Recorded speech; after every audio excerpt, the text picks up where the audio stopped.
సంబంధించినటువంటి ప్రతినిధి గట్టు రామచంద్ర మనతో ఉన్నారు.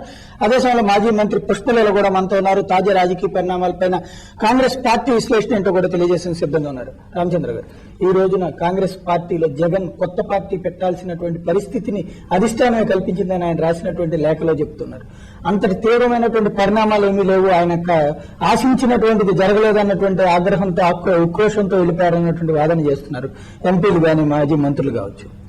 ఒకటి ఆశించింది జరగలేదనేదేమో పరోక్షంగా వాళ్ళు ఊహించుకునేదండి. అవమానాలు పరిచయం అనేదేమో ప్రత్యక్షంగా కనపడేదండి. ఇది దీంట్లో ఆయన ఎన్ని అవమానాలను భరించాడు. కాంగ్రెస్ పార్టీలో ఉన్నాం కాబట్టి భరించాలనేది, పార్టీలో ఉండాలనేది ఆయన తపనే. పార్టీలో ఎదగాలని తప్ప బయటకు పోవాలని కాదు. కానీ మొన్న ఏదైతే వైఎస్ వివేకానంద రెడ్డి గారు అంటే సిఎల్పి సమావేశంలో సీఎంగా క్రమశిక్షణ కమిటీ చైర్మన్ ఆంటోనీ గారు వచ్చి కూర్చున్నప్పుడు కూడా సజావుగా సాగిపోయిన విషయం. ఎక్కడ కూడా ఎవరిని కూడా ప్రపోజ్ చేయలేదు, సజావుగా సాగిపోయింది.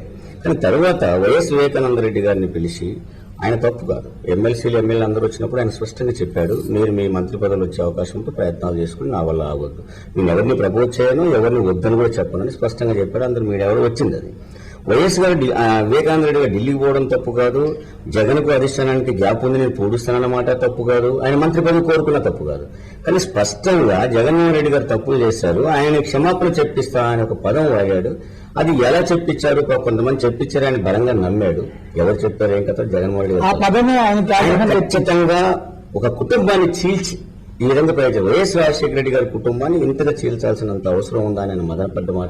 దీని మీద కాంగ్రెస్ పార్టీ సీనియర్లు ఒక మాట అడుగుతున్నారు. జగన్ కోసం ఆయన తన పదవిని త్యాగం చేశారు, ఎంపీ పదవిని త్యాగం చేసి ఆ రోజున జగన్ కి ఇచ్చారు. అదే సమయంలో జగన్ ఆ తర్వాత కూడా అక్కడ స్థానిక రాజకీయ పరిణామాల నేపథ్యంలో డిఎల్ రవీంద్రారెడ్డి లాంటి వాళ్ళ తర్వాత ఏమైనా భవిష్యత్తులో ఇబ్బందులు ఎదురైతే కార్యకర్తలను మొదటి నుంచి కాపు కాసుకొచ్చింది వివేకానంద రెడ్డి కాబట్టి ఈ రోజున కార్యకర్తల కోసం ఆయన ప్రయత్నం చేస్తుంటే జగన్ వర్గం ఆగ్రహంతో తట్టుకోలేకపోతుంది, అంతా కూడా తమ చేతుల్లోనే ఉండాలనుకుంటాను. చివరికి చిన్నాన్న రాజకీయ జీవితాన్ని పణంగా పెట్టి రాజకీయం చేయబోయి అది తప్పు, అది కాస్త అధిష్టానం దృష్టిలో పడేటప్పటికి ఈ విధంగా చేస్తాను. నేను స్పష్టంగా ముందే చెప్పాను, ఆయన ఢిల్లీ పోవడమో తప్పు కాదు, మంత్రి పదవి అడగడమో తప్పు కాదు, మంత్రి పదవి ఇస్తే చేరడమో తప్పు కాదు. మేము అనే తప్పు అనేది ఏంటంటే నువ్వు జగన్మోహన్ రెడ్డి గారు తప్పులు చేశారు, నేను క్షమాపణ చెప్పిస్తాను అనే పదాన్ని కొంతమంది చెప్పించారని బలంగా నమ్మాడు ఆయన. ఆ నమ్మకం నిజమా కాదా అనే విషయం ఆయనకు తెలవాలి. మేము ఆయనతో మాట్లాడినప్పుడు స్పష్టంగా ఆయన మొదలుపెట్టాడు, కుటుంబాన్ని చీల్చాడు, ఒక అభిప్రాయానికి వచ్చాడు. ఆ పద్ధతిలో ఆయన ఒక ఎమోషన్తో బాధతో ఆయన రాజీనామా చేశాడు. దాని తర్వాత పార్టీకి ఏమవుతుంది వెంటనే ఎంపీ పదవికి సాధారణంగా రాజీనామా చేసినప్పుడు అధిష్టానం పిలిపించి మాట్లాడడం, లేకపోతే అధిష్టానం ఉద్దేశం చెప్పాల్సి ఉంటుంది. కానీ రాజీనామా చేసినటువంటి స్పీకర్ కి అందిన అరగంటలోనే రాజీనామాను ఆమోదించారు. దీన్ని ఎలా అర్థం చేసుకోవాలి? అదే మీరు ఆ అన్న సీనియర్ అని మీరు ప్రశ్న వేయాల్సి ఉండే.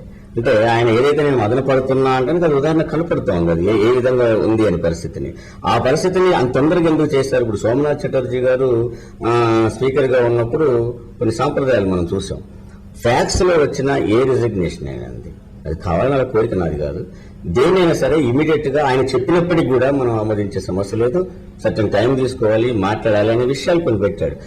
ఆమె హక్కుని స్పీకర్ ఉపయోగించుకుని ఎందుకు ఉపయోగించుకుని ప్రశ్నించాను. కానీ ఆ విధంగా సాంప్రదాయాలు కూడా అంత ఇమీడియట్ గా చేశారంటే ఎంత చేయాలని తపనతో ఉన్నాడు. జగన్ మధ్యలో ఉన్నటువంటి వ్యక్తుల్ని వాడలేదు, నేరుగా అధిష్టానమే నీచ రాజకీయాలకు పాల్పడుతుంది అన్నటువంటి పాయింట్ దాంట్లో అధిష్టానమే నీచ రాజకీయాలని పదం వాడలేదు. మీరు చూడండి, ఒక కొంతమంది ప్రధానంగా అది కూడా చెప్పలేదు. స్పష్టంగా ఒక కుటుంబాన్ని చీల్చేంత నీచ రాజకీయాలు చేయబడుతున్న తీరులో దీనికి అధిష్టానం కూడా ఆశీస్సులు అందించడం, అది మొదటి నుంచి ఎవరైతే మొదటి నుంచి కూడా ఇక్కడ జరుగుతుందో అధిష్టానం స్పష్టంగా ఎప్పుడు చెప్పలేదు, ఆశీస్సులు అందించింది అని. మీరు స్పష్టంగా ఎన్నిసార్లు అధిష్టానాన్ని తిట్టిన వాళ్ళు అందరూ ఉన్నా మాట్లాడిన అధిష్టానం అని అనకముందే జగన్ బుసలు కొడుతూ ఉంది. కానీ ఎంతమంది తిట్టినా మీరు చూడండి, జగన్ గారు పలానా మాటలు తిట్టినా 2-3 మీరు వర్షం మరి చెప్పండి. కానీ అధిష్టానాన్ని వర్షంలో తిట్టిన తిట్లని నేను చూపెడతాను. వీటి మీద ఎక్కడన్నా అధిష్టానం యాక్షన్కి పోయిందో, ఎక్కడైనా కనీసం ఇది తప్పు అని చెప్పిందో మీరు చూడండి. అంటే దాన్ని బట్టి మనకు విషయం అర్థమవుతుంది ఎందుకు ఈ విధంగా చేస్తా ఉంది. అదే ఆయన ప్రశ్నించాడు, నేనేం తప్పు చేశాను, ఆ తప్పుని స్పష్టంగా చెప్పుకుంటాను. చెప్పండి, పలానా తప్పులు చేసావు కాబట్టి నేను చేస్తున్నాను చెప్పాలి. దానికి వారన్నదానికి ఇప్పుడు ముందే అన్నారు, అసలు వాళ్ళ చిన్నాన్న గారు అక్కడ వెళ్ళడము అదే తప్పు లేదు అంటూని, మరి తప్పు లేదని మీరన్న దానికి అతను కూడా తప్పు లేదంటే భావించవచ్చు కదండి. దాని అంత పెద్దగా తప్పుగా ఇప్పుడు కుటుంబ వ్యవహారంలో ఒక చిన్నాన్న గారు అప్పుడు క్షమాపణ చెప్పించడం చెప్పించడం అనడంలో దానికి అంతగా సీరియస్ తీసుకోవాల్సిన అవసరమే లేదు. ఎందుకంటే అది మీ పత్రికనే కాదు అని అన్నప్పుడు మళ్ళీ ఆయనతో ఆ మాట అన్నది కాదు సాక్షి పత్రికకు నాకు సంబంధమే లేదు అని ప్రజాస్వామ్య పద్ధతిలో మాట్లాడిన దానికి మళ్ళీ దీనికి ఎందుకు మళ్ళీ పొద్దున పెట్టి మాట్లాడుతున్నారు? ఇప్పుడు ఏదైనా మాట్లాడితే వన్ సైడ్ అయినా మాట్లాడారు. ఇప్పుడు ఏదైనా ఎలాంటి కారణాలు ఉంది అంటే మొన్నటి దాకా అందరూ అనుకునేది, నేను అనేది కాదు, ఏమనుకుంటున్నారంటే జనాలు అనుకున్నాడు ఒక రకమైన ఒక అపోహం. ఆయన జగన్ గారు కొన్ని మాట్లాడినారు, ఏమన్నారు, నన్ను చాలా బాధ పెడుతున్నారు, నేను ఇంకా తట్టుకోలేను, కొన్ని వ్యాఖ్యానాలు చేయడం జరిగింది ఆయన. దానికి ఆల్రెడీ అప్పటికే కొంత ఇండికేషన్స్ మాకు కూడా వస్తున్నాయి. అసలు ఏమి అనకముందే సోనియా గాంధీ గారు ఏమి అనలేదు. ఒకవేళ ఈయన ఎంపీగా ఉంటే ఆయన చెప్పుకునే చనువు ఉంది, అక్కడికి వెళ్ళి చెప్పుకోవాల్సిన అవసరం కూడా ఉంది. చిరంజీవి గారికి పిలిచి అపాయింట్మెంట్ అది వేరండి, రాజకీయ స్ట్రాటజీలో అది ఎక్కడైనా చేస్తారు, ఎవరైనా చేస్తారు. మీరు ఒక రాజశేఖర రెడ్డి గారిని మాట్లాడండి. ఇప్పుడు నేనేమంటాను, ఇప్పుడు కారణాలు ఏమన్నా కాదండి, మాకు వచ్చిన సమాచారం ఏంటంటే ఆల్రెడీ ఈయన ఏదో కొత్తగా ముందే ప్లాన్ గా, అంటే రాజశేఖర రెడ్డి గారు చనిపోయినప్పుడే ఎమ్మెల్యేల మెజార్టీతో ఉన్నప్పుడే పార్టీని చేసుకున్నారు, ఆల్రెడీ రిజిస్టర్ చేసుకున్నారు. కానీ దాని సమయం వచ్చిన బయటకు తీస్తామని అనుకున్నారు. మొన్న ఏమైంది, ఓదార్పు యాత్రలో నేను వెళ్తా ఉంటే నా వ్యక్తిగతమైన యాత్ర అన్నాడు, మళ్ళీ ఎవరు రాకపోతే ఎమ్మెల్యేలు రానివ్వట్లేదు అని ఒక మాట అన్నారు. ఇవన్నీ కాకుండా తనంతలో తాను కాకుండా ఇప్పుడు అధిష్టానం ఏమైనా క్రమశిక్షణ యాక్షన్ తీసుకుంటుందేమో, మళ్ళీ దాన్ని కూడా సింపతిగా తీసుకొని పోవాలనుకుని ప్రయత్నం చేశాడు. కానీ ఇక్కడ అధిష్టానం ఏం చేసిందంటే, ఒక సీనియర్ మోస్ట్ వివేకానంద్ గారు అప్పుడు మరి త్యాగం చేసి ఈయనకి ఎంపీ ఇచ్చారు కాబట్టి ఆ కుటుంబాల్లో ఉన్న వ్యక్తిగానే వాళ్ళు ట్రీట్ చేసి ఆయన పిలవడంలో అందుకు దానికి మానసికంగా బాధపడేసి దీనికి రాజీనామా చేయడానికి ఎవరికి ఏం అర్థం కావట్లేదు. ఆయన ఆల్రెడీ ప్రిపేర్డ్ ఉన్నాడు అనడానికి ఇంత తొందరగా బయటకు వెళ్ళిపోతాడు అని చెప్పి కూడా అందరికీ ఆల్రెడీ తెలిసి ఉన్నా కూడా ఎవరు అనలేదు. ఎందుకంటే చూసారా, మీరే అంటున్నారు ఇది ఆరోపణలు, అసలు వెళ్ళడు, కాంగ్రెస్ పార్టీని విడిచే వెళ్ళడు అన్న మనిషి ఈ రోజు మరి ఇంత తొందరగా ఎలా వచ్చిందండి? అది చేయకూడదు కదా. చెప్పండి. నేననేది ఏంటంటే, మీరు ఇది చెప్పారు ఆల్రెడీ ప్రిపేర్డ్, మళ్ళీ మూవ్ అని పని దూతలు వేసిపోతాను. నేను మాట్లాడుతున్నప్పుడు నేను ఇంటర్ఫేర్ కాలేదు. ఇంకో 5 నిమిషాలు కాదండి, మీరు మాట్లాడానా?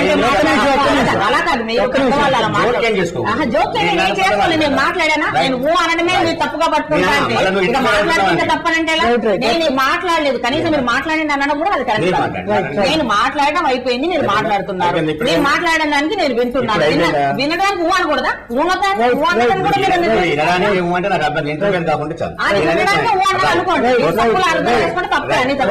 నేను అనేది ఏంటంటే, జగన్మోహన్ రెడ్డి గారు ఆల్రెడీ ప్రిపేర్డ్ అవుతే నేను చెప్పుకోవడానికి భయపడాలా?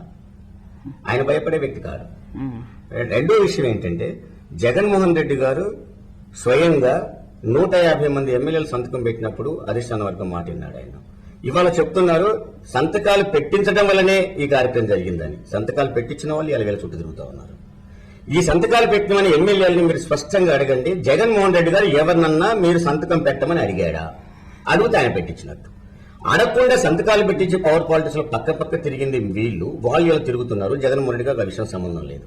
రెండో విషయం, ఒక ఓదార్పు యాత్ర విషయం తప్ప ఆయన ఎక్కడ కాంట్రవర్సీ కాలేదు.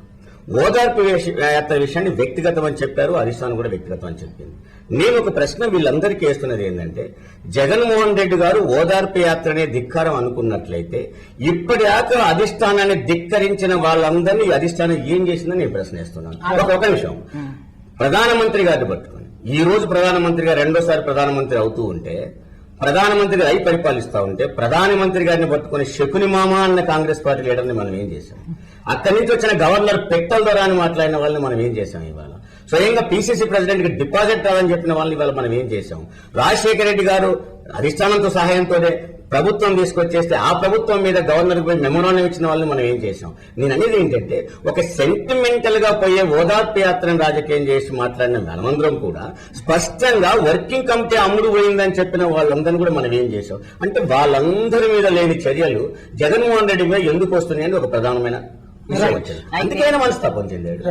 అయితే మనస్తాపం చెందడంలో చాలా రాజకీయంలో మనస్తాపాలు అనేవి జరుగుతూనే ఉంటాయి. కానీ దానికి ఎక్స్ట్రీమ్ స్టెప్పులు తీసుకుని పార్టీలు పెట్టేంత మాత్రం ఎవరు ఇంతవరకు చేయలేదు. అది మన పార్టీలో ఉండి మన నాయకుడని ఒక ఎంపీ, కాంగ్రెస్ పార్టీకి ఎంపీగా ఆయన చేయవలసిన కర్తవ్యం వాళ్ళ నాన్నగారు పార్టీ కోసం ఎంత శ్రమ పడ్డారో ఆ పార్టీని కాపాడడం కోసం ఆయన చేయాలన్నారు. మొన్నటి వరకేమో అసలు నేను ఏమి చేయను, పార్టీకి ఇది లేదన్నారు. మరి రేపు పొద్దున మరి పార్టీ ప్రకటిస్తున్నానన్నారు. అంటే ఆయన మాటకే ఏది కరెక్ట్ గా ఉంది చెప్పండి. ఇప్పుడు ఆయన పార్టీని నాశనం చేసే దాంట్లో ఉన్నాడా లేదా? ఇప్పుడున్న పరిస్థితుల్లో